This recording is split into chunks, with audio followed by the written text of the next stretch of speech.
Apocalipsis capítulo 11.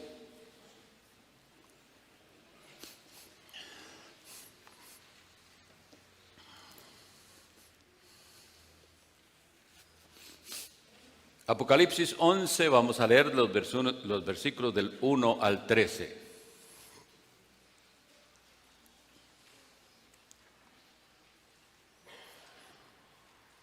Si alguno usa la Biblia que está ahí en la banca, es la página 1290.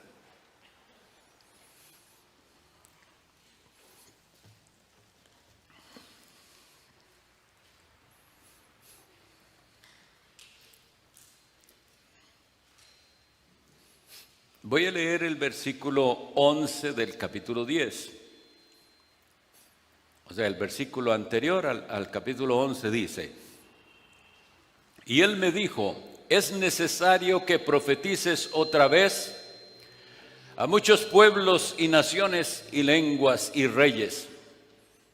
Y me fue dada una caña semejante a una vara, y se me dijo, levántate y mide el templo de Dios y el altar y a los que adoran en él, y excluye el patio que está fuera del templo, y no lo midas, porque es dado a los gentiles. Y hollarán la ciudad santa 42 meses. Y yo daré a mis 2 testigos que profeticen, y ellos profetizarán por 1260 días, vestidos de saco. Estos son los 2 olivos y los 2 candeleros que están delante del Dios de la tierra. Y si alguno quiere dañarlos, sale fuego de la boca de ellos y devora a sus enemigos.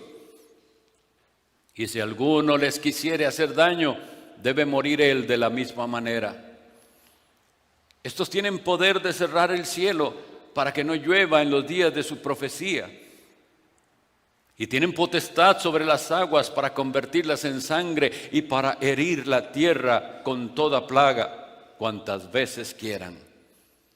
Y cuando ellos hayan acabado su testimonio, la bestia que sube del abismo hará guerra contra ellos y los vencerá y los matará. Y sus cuerpos serán echados en la calle principal de la gran ciudad, que espiritualmente se llama Sodoma y Egipto, donde también nuestro Señor fue crucificado. Y los pueblos, y los de los pueblos, y las tribus, y las lenguas, y las naciones verán sus cuerpos por 3 días y medio, y no permitirán que sus cuerpos sean puestos en sepulcros. Y los moradores de la tierra se gozarán por causa de ellos, y se alegrarán, y se enviarán presentes unos a otros. Porque estos 2 profetas habían atormentado a los moradores de la tierra. Y después de 3 días y medio, el espíritu de vida enviado de Dios entró en ellos y se pusieron en pie, y cayó gran temor sobre los que lo vieron.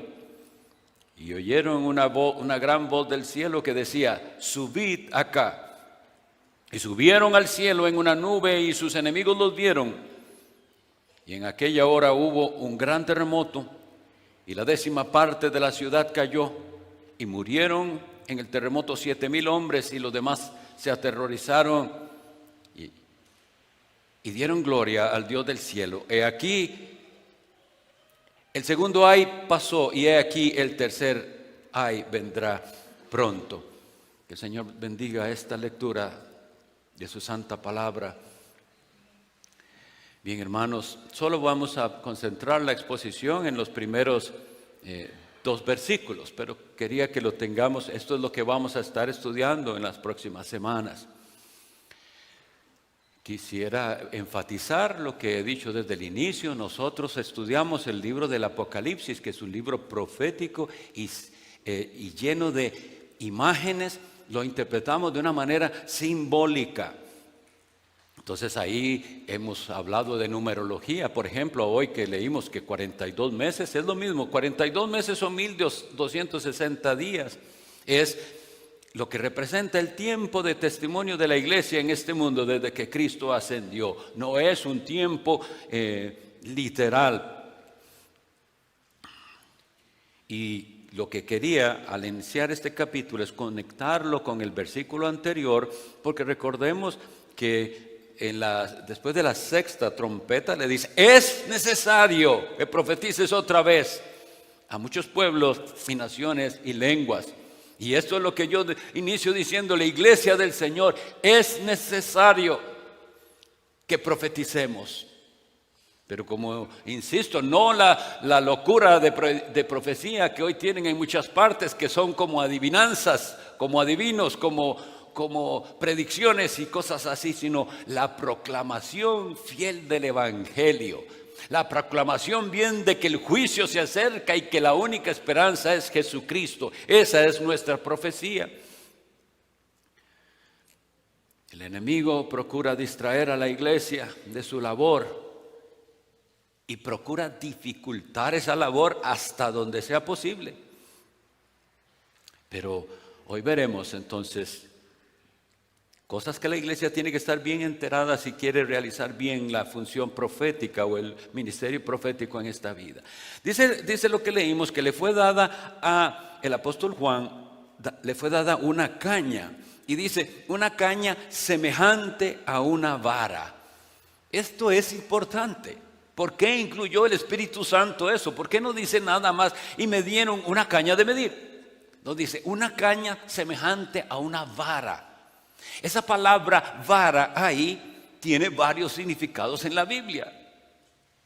Es cuestión de buscar esa palabra griega y ver dónde más en la Biblia está esa palabra y vean si tiene algo que decirnos Dios al decir que esa caña que se le dio al de medir es semejante a una vara. Oigan lo que significa ese término. Puede significar un bordón. Es lo que utiliza un anciano o alguien que tiene dificultad para caminar, para sostenerse. Puede significar la vara de castigo, la vara con que todo padre responsable castiga a su hijo. Puede significar eso. Puede significar la vara que los pastores de ovejas usaban porque necesitan arriar tal vez a sus ovejas. Pero oigan este significado. Estos significados provienen de la concordancia griega de Strong, que fue un hombre de Dios del siglo XIX, muy estudioso del hebreo, del griego, etc. Dice, ese término vara también es aplicado a los reyes y se refiere a la regla más severa y más rigurosa de un rey. Pero también esa vara significa en ocasiones un cetro. ¿Quién tiene un cetro? Un rey. Entonces, entendamos esto. Dios ha dado a su iglesia y en particular a los líderes de su iglesia esta caña que es semejante a una vara. Y Él tiene que medir. Y vamos a ver las tres cosas que tiene que medir Él. Y así se llama el sermón de esta mañana: el templo, el altar y los adoradores. Dice que tiene que medir. Y eso es lo que le dijo: levántate y mide el templo de Dios y el altar y a los que adoran en Él. ¿Cómo hacemos eso? Primero debemos entender qué es el templo de Dios. Antiguamente, cuando por revelación divina y mandato de Moisés hicieron el tabernáculo era el templo. De hecho, para la época del profeta Samuel, así se le llamaba. Y leo para ustedes en el profeta Samuel capítulo 3 versículo 3, dice: y antes que la lámpara de Dios fuera apagada y Samuel estaba durmiendo en el templo de Jehová, donde estaba el arca de Dios. El arca de Dios representa su presencia. Y ahí en el tabernáculo estaba, entonces ese era el templo de Dios. También es llamado la casa de Dios. Le llama así en 1 de Reyes 6:17. Cuando se está describiendo ese templo que hizo Salomón, dice: y la casa, esto es el templo, entendamos, es lo mismo. La casa de Dios es el templo. Y se nos describe las medidas, eso no lo voy a leer, pero entendamos, es el lugar donde Dios hace morar su presencia. Ahora, también nos enseña la Biblia muy claramente lo siguiente: Dios no habita en edificaciones humanas. Esteban, aquel primer diácono, y primer mártir que fue apedreado, de cuya historia leemos en los Hechos de los Apóstoles capítulo 7, dijo así en su defensa: Salomón le edificó casa. Oigan esa palabra, casa, templo, es lo mismo. Salomón le edificó casa. Si bien el Altísimo no habita en templos hechos con las manos, como dice el profeta. Y también el apóstol Pablo, cuando está hablando en el Areópago en Atenas, o la colina de Marte que se llamaba, con los filósofos ahí, los que les gustaba hablar mucho, les dice: el Dios que hizo el mundo y todas las cosas que en él hay, siendo Señor del cielo y de la tierra, no habita en templos hechos por manos humanas. Él tiene que medir el templo, pero y si nosotros necesitamos entender qué es el templo, necesitamos ir a la Biblia. ¿Qué es el templo? ¿Qué es lo que significa? El apóstol Pablo, en su epístola a los Efesios, capítulo 2, versículos 19 al 22, nos lo aclara. Y dice el apóstol Pablo, Efesios 2, 19: así que ya no sois extranjeros ni advenedizos. Está hablando a una iglesia de gentiles, gente que no era judía, es decir, ya no sois extranjeros ni advenedizos, sino,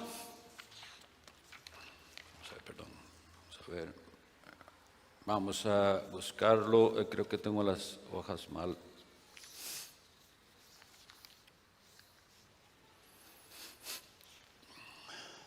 Voy a buscarlo en la Biblia, Efesios 2, 19 al 22.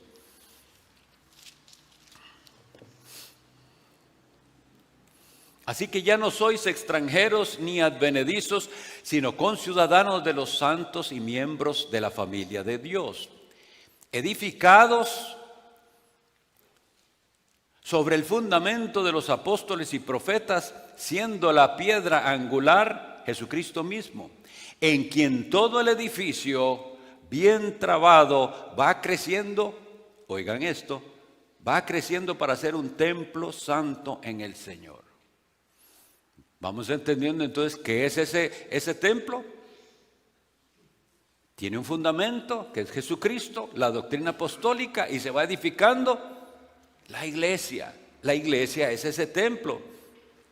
Y el apóstol lo repite en 1 Corintios 3, 16 y 17, diciendo: ¿no sabéis que sois el templo de Dios y que el Espíritu de Dios mora en vosotros?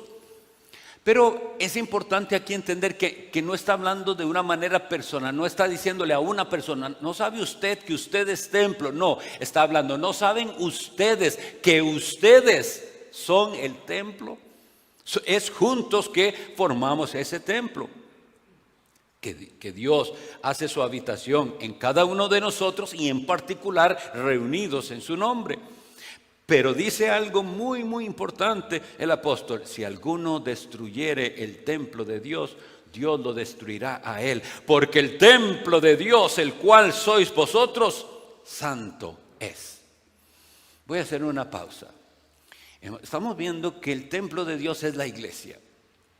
Y aquí es necesario que nosotros entendamos cuán importante y santa es la iglesia para Dios. Y habla de que pudiera alguien querer dañar la iglesia de Dios si se está metiendo con Dios mismo. Si alguien destruye, no es que pueda destruirlo, pero obviamente que hay ataques contra la iglesia, se está metiendo con Dios mismo, Dios le destruirá a él. Lamentablemente a veces tenemos casos dentro de las mismas iglesias que hay gente que no ama a su iglesia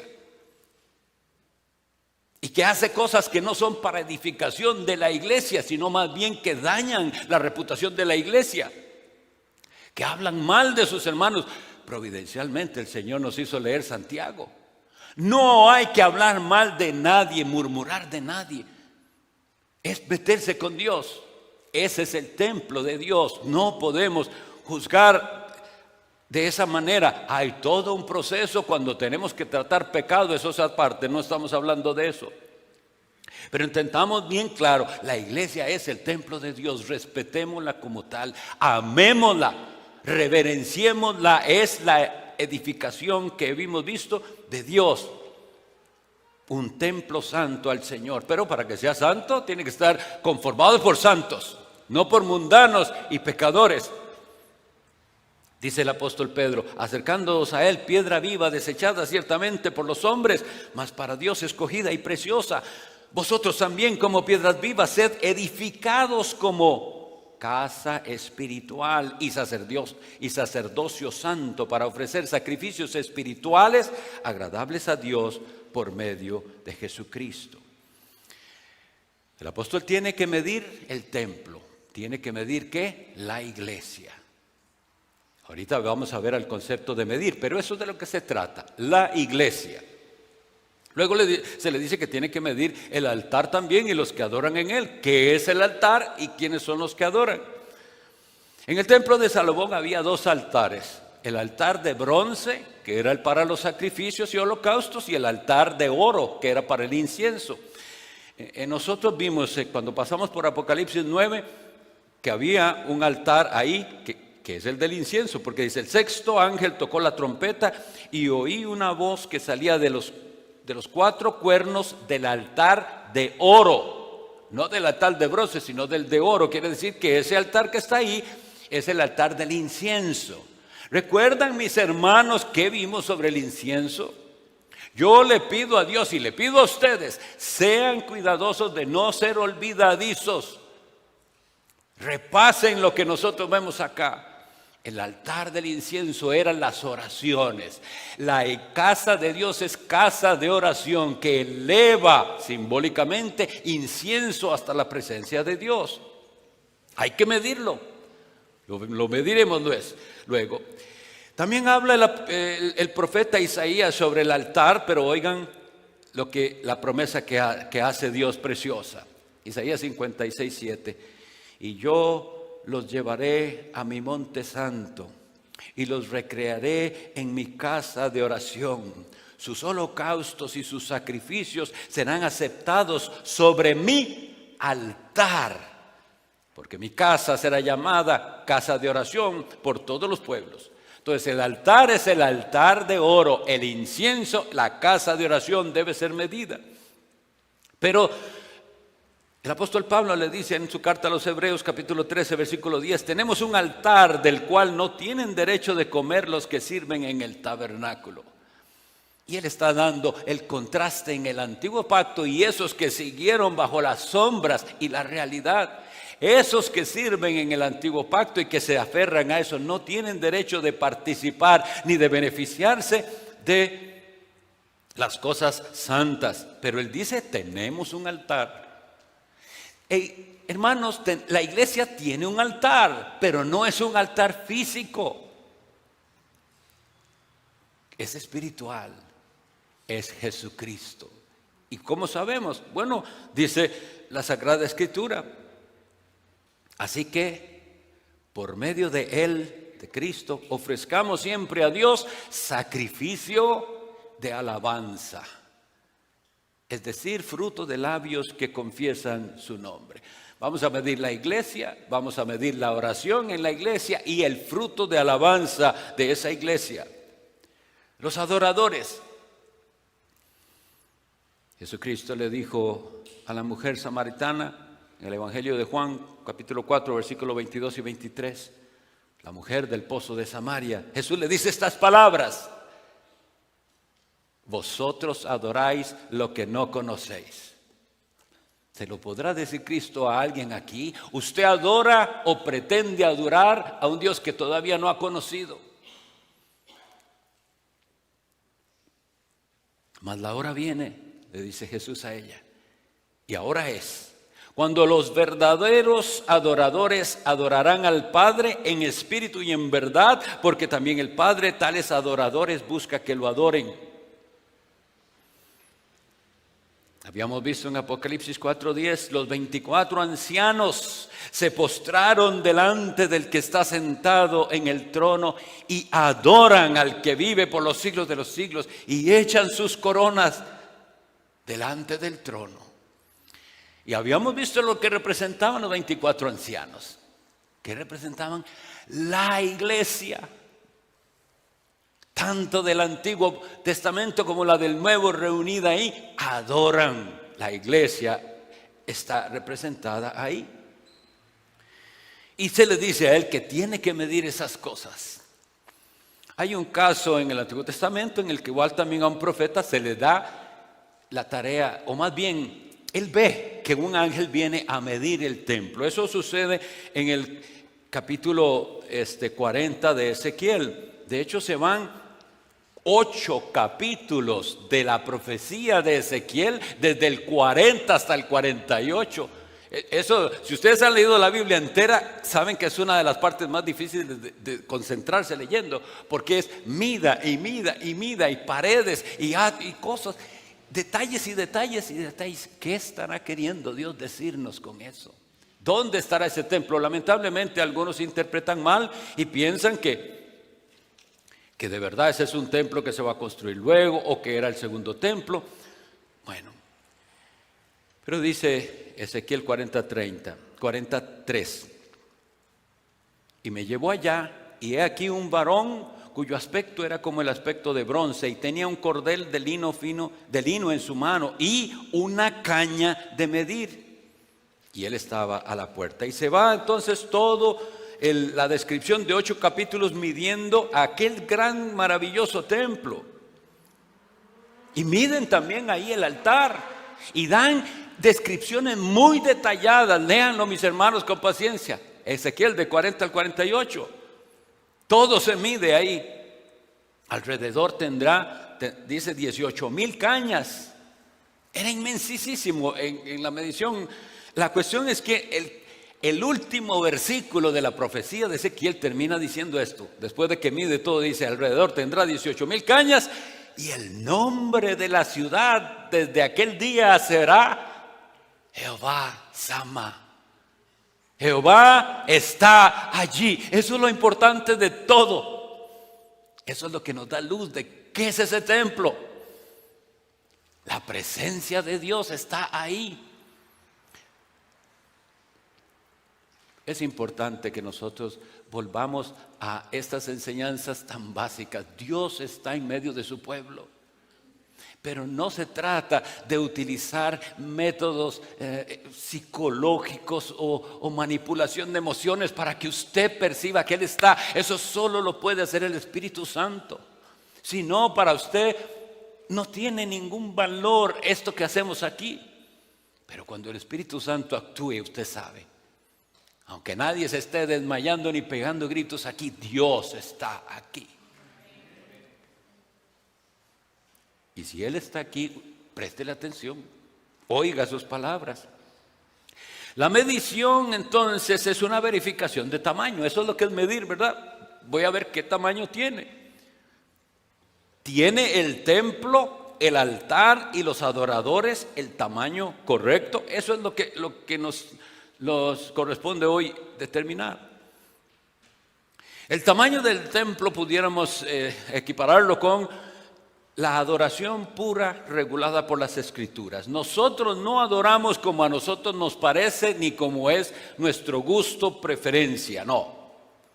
Nosotros hacemos las cosas, tenemos que medirlas que sean conforme a las medidas que Dios determinó. Así dice la Sagrada Escritura en Deuteronomio 12, 13, 14. Guárdate, no sea que ofrezcas tus holocaustos en cualquier lugar que vieres, sino en el lugar que Jehová escoja en una de sus tribus. Allí ofrecerás tus holocaustos y allí harás todo lo que yo te mando. Desde el Antiguo Testamento estaba muy claro. Usted no ofrece adoración a Dios donde a usted le parezca. Hay un lugar que Él determinó en el Antiguo Pacto, era en el tabernáculo o templo en Jerusalén. Pero en Hebreos 8:5 nos dice bien claro, dice: los cuales sirven de ejemplo, todo aquello que del Antiguo Testamento nos sirven de ejemplo y sombra de las cosas celestiales, como Moisés fue advertido cuando estaba por acabar el tabernáculo. Oigan la advertencia que le hizo Dios a Moisés y nos la hace a nosotros, porque Él le dijo: mira, haz todas las cosas conforme al modelo que te ha sido mostrado en el monte. Esto estamos viviendo una tragedia porque la gente hace las cosas a su manera y los cultos son a la manera de la gente, lo que le guste a la gente. Y dice aquí, cuídate, guárdate de esto. Mira, haz todas las cosas conforme al modelo. ¿Pero dónde está el modelo? Aquí. Y la gente desconoce el modelo y hace las cosas a su manera. Nosotros conocemos la historia de Nadab y Abiú. La vimos en su momento cuando vimos la serie de la iglesia Columna y Baluarte de la Verdad, pero lo recordamos.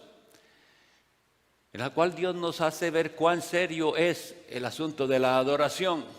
En el capítulo 9 de Levítico habíamos visto que Dios le dice, hagan esto y esto y esto. Y la Sagrada Escritura nos dice en Levítico 9:24, y lo hicieron conforme a Jehová dijo, y cayó fuego del cielo.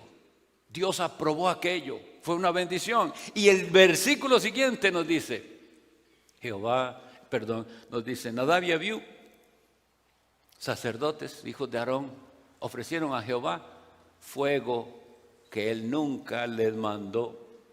Pusieron en su incensario fuego que él no le mandó. ¿Y qué hizo Dios? Los consumió a ellos.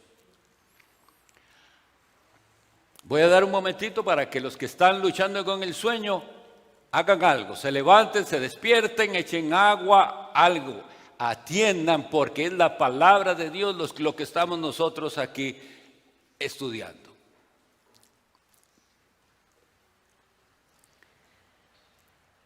Entonces, medir el templo, podíamos equipararlo o darle el significado de medir la adoración de la iglesia. ¿Está esta iglesia adorando como debe adorar? ¿Está esta iglesia construida como debe ser construida? ¿Es el fundamento Jesucristo? ¿Es la doctrina apostólica aquí conocida? Usted puede venir a la iglesia y no saber nada, porque no pone atención. Por eso es que hay todo ese proceso. Necesitamos verificar. Bueno, usted dice que es cristiano. Ok, ¿qué es ser cristiano? Usted dice que nació de nuevo. ¿Qué es eso? No puede cualquier persona ser recibida. Por eso hay todo. Esto es una justificación de por qué hay todo ese proceso. Porque Dios nos mandó a medir con una caña que parece una vara. A veces es rígida, pero es la vara de Dios para saber si nosotros estamos respetando las medidas del templo, las medidas que tiene que tener ese altar y a los adoradores que sirven en él. Hay una tentación muy grande de copiar al mundo. Hay un caso en el segundo libro de los Reyes, capítulo 16, horrible, del rey Acaz, que dice, y fue el rey Acaz a encontrar a Tiglat-Pileser, rey de Asiria, en Damasco.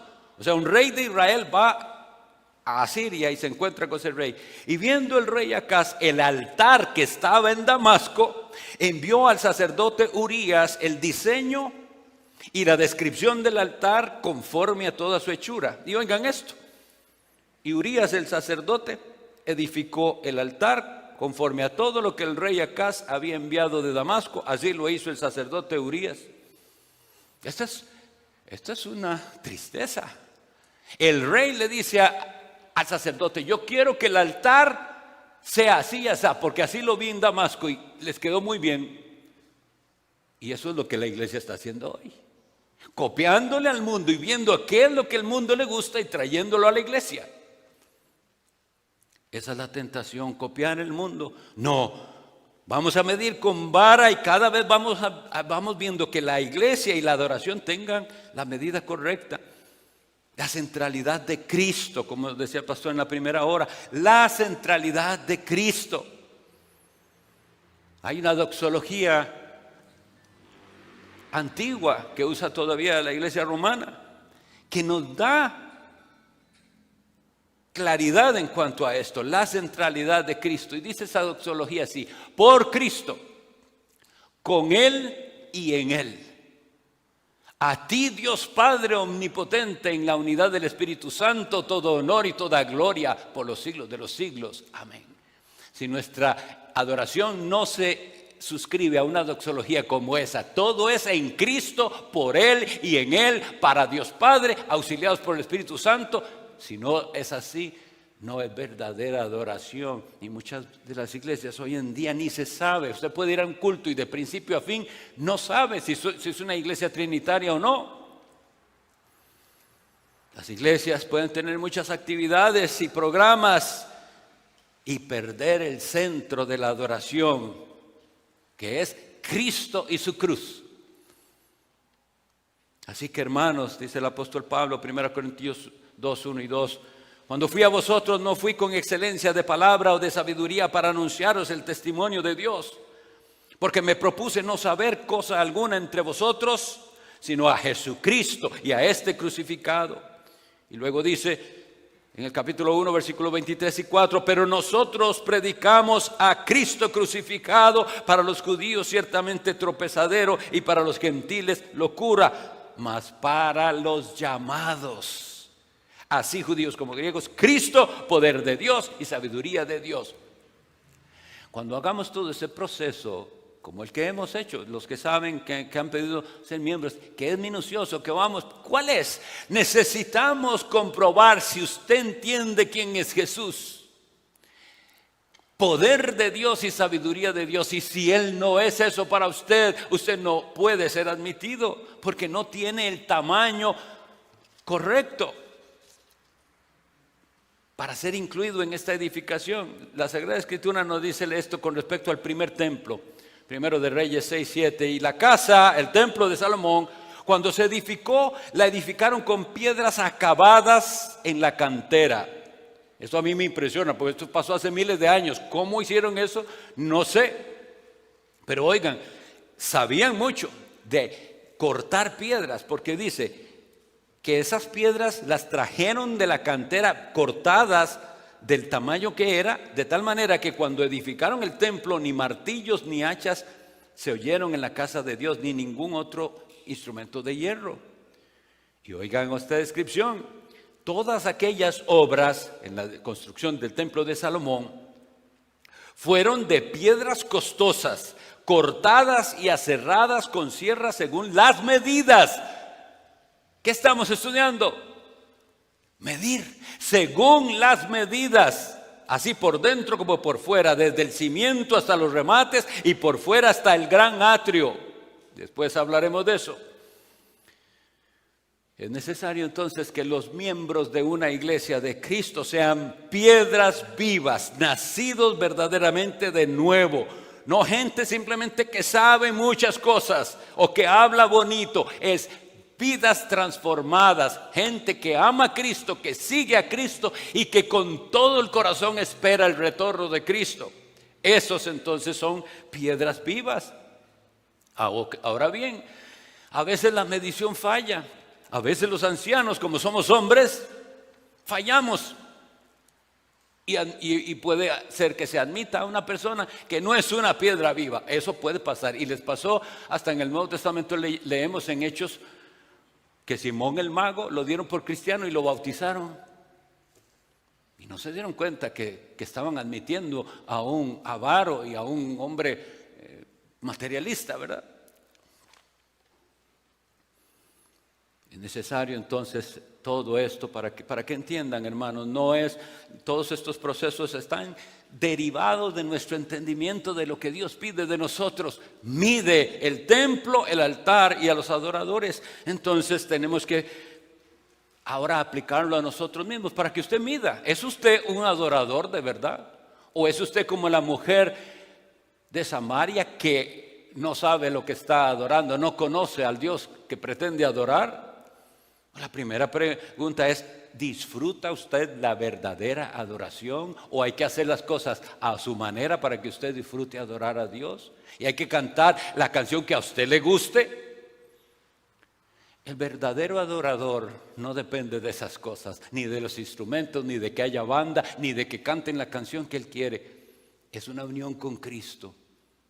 Y si aquellas alabanzas reflejan al Cristo de Dios, el verdadero adorador la disfruta. No se trata solo de que nos gusta una melodía. Está muy equivocado el que piensa que eso es adorar, eso es cantar. ¿A quién no le gusta cantar? Y puede cantar eso y puede cantar cualquier otra canción con la misma emoción, sin nada que tiene que ver espiritual, es simplemente algo emocional. Le gusta la melodía, canta la canción. ¿Por qué viene usted al culto a Dios? Si usted viene por alguna otra razón que no sea Dios mismo, entonces las medidas suyas no son aptas para entrar. En conclusión, quisiera decirles, el ministerio pastoral, que es el ministerio de los ancianos, debe hacerse en el temor de Dios, midiendo si el templo, si el altar y si los adoradores tienen las medidas correctas. Y se mide con una caña que parece una vara. Es decir, a veces es el cetro. A veces los ancianos vamos a poder decir con la certeza de un rey, así es, porque tenemos claridad en la palabra de Dios. Es el cetro de Cristo el que dice se puede o no se puede algo. Pero habrá otras cosas en las cuales nosotros no podemos tomar eso, porque no tenemos un mandato bíblico, una claridad para decir sí o no a algo. Depende de las circunstancias, depende de la situación. Cada caso es específico. ¿Ven? Entonces, hermanos, la tarea de medir no es fácil. Y está dada principalmente a los ministros que Dios encargó. Ahora, todos los demás creyentes en un sentido también miden. Porque ustedes son llamados a medir si ese nuevo que está pidiendo ingresar a esta iglesia, a ustedes les ven las marcas. Es una persona que tiene el amor de Dios. Es una persona que tiene la paz de Cristo, el gozo del Espíritu Santo, o es un disfrazado de cristiano. Ustedes también tienen que ejercer, y para eso se le pide a la congregación su voto.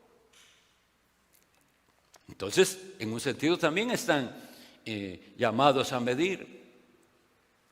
Pero tengamos claro esto. Bueno, y ahí termino. Esta tarea de medir es delicada. Se tiene que hacer en el temor de Dios, dirigidos por el Espíritu Santo. Y no es estar viendo y vigilando, no es una labor policial de a ver quién tiene los estándares que yo deseo que cumpla. No es eso. Y por sobre todo recuerden lo que aquí dice: el patio, excluye el patio, a los que están fuera del templo, no los mida. Dice el apóstol Pablo en 1 Corintios 5, 11, 12 y 13. Mas ahora os he escrito que no os juntéis con ninguno que llamándose hermano sea fornicario, o avaro, o idólatra, o maldiciente, o borracho, o ladrón. Con el tal ni aún comáis. Y oigan esto: pues ¿por qué tengo yo que juzgar también a los que están afuera? ¿No juzgáis vosotros a los que están dentro? Pero los que están afuera, Dios los juzgará. Entonces quiere decir que hay unos que están afuera y otros adentro. Unos son ya parte de la iglesia y otros todavía no. Lo vemos ahí. Vemos el concepto de ser miembro. La gente nos critica: ¿qué es eso de membresía? ¿Pero por qué? ¿Por qué tienen que...? Bueno, aquí ahí dice que hay unos que están adentro y otros que están afuera. Y nosotros tenemos que determinar quién está adentro y quién está afuera. Y también tenemos que determinar cuándo alguien que está adentro debería estar afuera. Y esto no es popular. Y por eso difícilmente va a haber iglesias con estas convicciones muy grandes. Es más, con estas convicciones, porque si las dejan de aplicar, sí, la iglesia crece y entra cualquiera. Tengamos temor de Dios, porque todos somos adoradores. Y usted adora algo. Si usted no adora al Dios vivo, el verdadero, le aseguro, algo usted está adorando.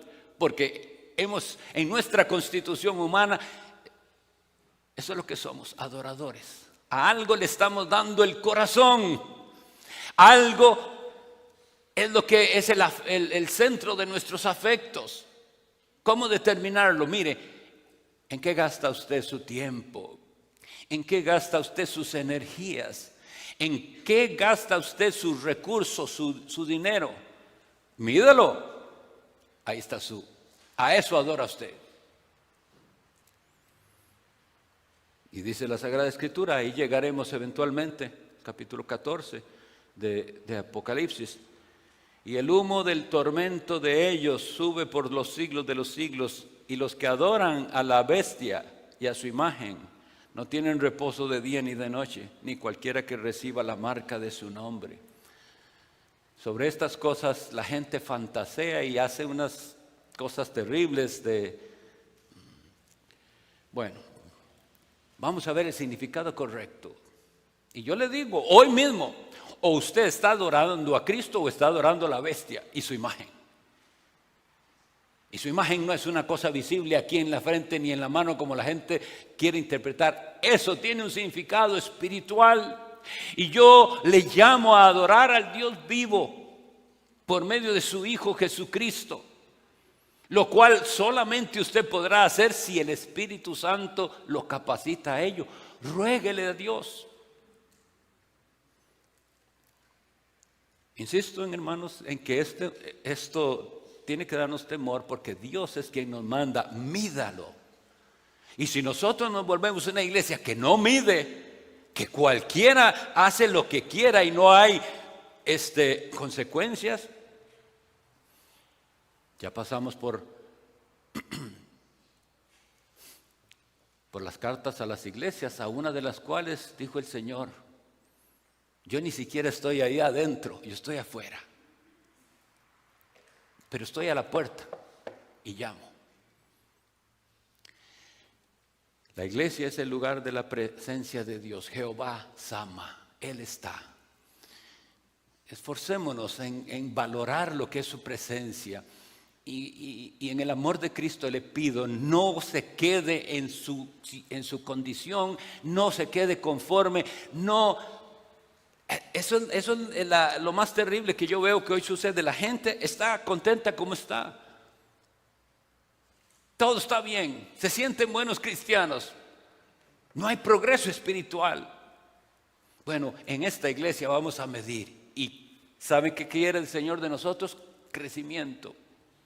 Esa vara la vamos a usar para eso. Usted entra de una manera, no se pide aquí una especie, un cierto grado de santidad. No, lo que necesitamos es que usted ame a Jesús. Pero usted viene con muchas cosas y lo vamos a medir. Y usted entra en la iglesia, pero lo vamos a seguir midiendo, porque yo espero que el año entrante usted haya crecido aunque sea 1 centímetro.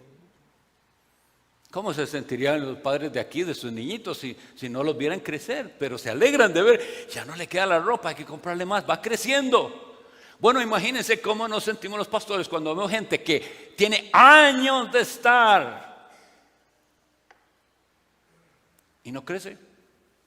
El mismo problema otra vez. Dios tenga misericordia de nosotros. Oremos. Dios Padre Todopoderoso, confiamos en tu promesa, que tu Santo Espíritu selle estas exhortaciones en nuestro corazón. Y te pido, Señor, por mis hermanos y hermanas, para que cada uno reconozca que la exhortación viene de tu parte, que no es algo personal contra nadie, que tú nos hablas y que tenemos que ser sensibles y dóciles, porque si no, has de usar tu vara de otra manera. Bendito seas, Dios nuestro, enséñanos. En el nombre de Jesús, amén.